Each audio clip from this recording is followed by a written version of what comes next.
دنیا میں کچھ لوگ ایسے ہیں جو اپنے لیے ہمیشہ بربادی کی تاریخ رقم کرتے ہیں. ترقی اور کامیابی کی تاریخ ان کے لیے مقدر ہے جو خدا رخی زندگی گزاریں.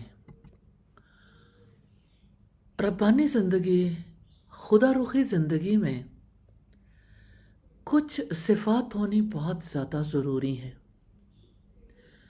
جن میں سے صبر لازمی صفت ہے.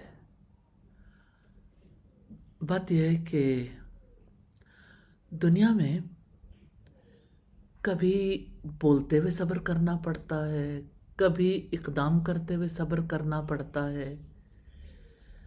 صبر کی حقیقت کیا ہے کہ اپنے آپ کو رد عمل سے روک کے رکھیں.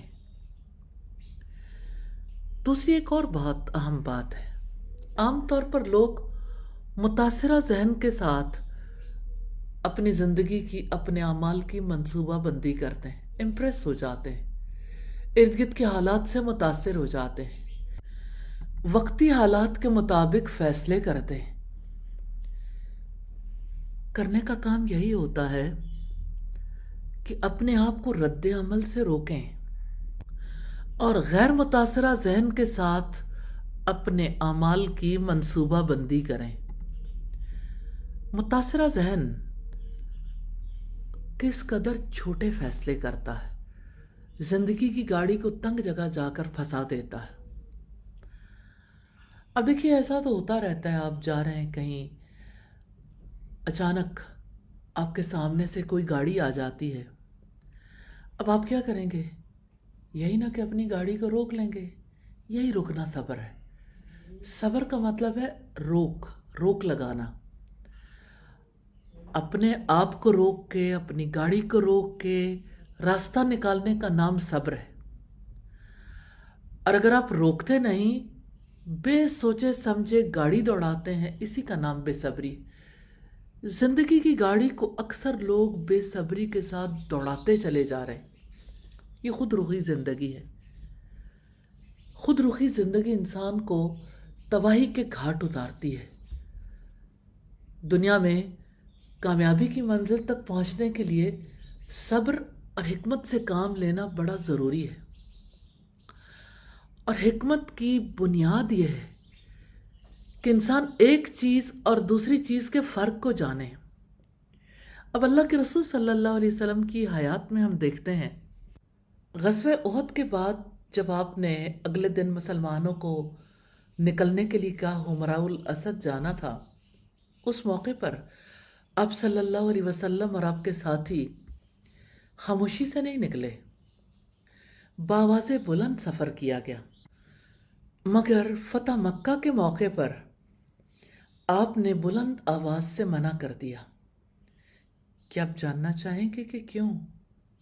دیکھیے، حمراء الاسد کا سفر ایسے موقع پر تھا جب لوگ زخموں سے چور چور تھے، 70 صحابہ شہید ہو چکے تھے اور لوگوں کی ہمتیں ٹوٹی ہوئی تھیں. تو اب یہ چیز ہمت دلانے کے لیے تھی.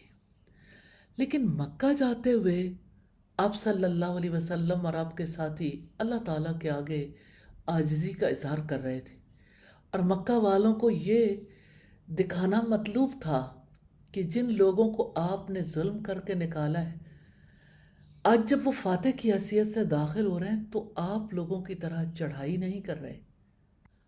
اس وقت کی ضرورت تھی کہ ان کے دلوں کو مسخر کیا جاتا، انہیں ری ایکشن سے بچایا جاتا، رد عمل کی نفسیات سے بچایا جاتا. اس وقت لوگوں کو مسلمان کرنا مطلوب تھا. اس لیے جب دو مواقع پر فرق کو آپ نے اپنی زندگی میں اختیار کیا تو ہمارے لیے بہت بڑا نمونہ ہے. فرق کا جاننا کیوں ضروری ہے؟ تاکہ موقع کی مناسبت سے عمل کیا جا سکے. نبی صلی اللہ علیہ وسلم نے مکہ میں ہر قسم کا ظلم برداشت کیا، ظالموں سے نہیں لڑے. مگر مدینہ میں آپ نے ظالموں کا مقابلہ کیا. مکہ میں ظالموں سے لڑنا، مٹھی بھر مسلمانوں کو بھی ختم کروانا تھا. مدینہ میں آپ قوت پکڑ گئے تھے.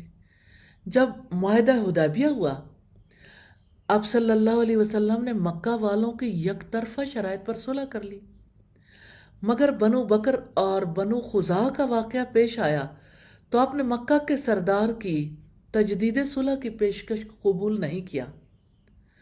حقیقت یہ ہے کہ کبھی حالات اقدام کرنے کا تقاضا کرتے ہیں، کبھی اقدام نہ کرنے کا۔ کبھی بولنا ضروری ہوتا ہے، کبھی زبان کو منہ کے اندر بند کرنا، کبھی آگے بڑھنا افضل ہوتا ہے اور کبھی اپنے آپ کو پیچھے کر لینا افضل ہوتا ہے۔ جو یہ فرق جان لیتا ہے اسے اللہ تعالیٰ نے حکمت عطا کی ہوئی ہے۔ اس فرق کو جاننے کا نام حکمت ہے۔ حکمت اور صبر دونوں کامیابی کے لیے ضروری ہیں۔ اللہ تعالیٰ سے دعا ہے کہ ہمیں خود رخی زندگی سے بچائے اور اللہ اورینٹڈ لائف کے لیے ہمیں صبر اور حکمت سے کام لینے کی توفیق عطا فرمائے۔ حقیقت یہ ہے کہ حکمت اور صبر کے بغیر نہ دین کا کوئی مقصد حاصل کیا جا سکتا ہے نہ دنیا کا۔ اللہ تعالیٰ ہمیں دین و دنیا میں حکمت اور صبر سے کام لینے کی توفیق عطا فرمائے۔ آمین ثم آمین۔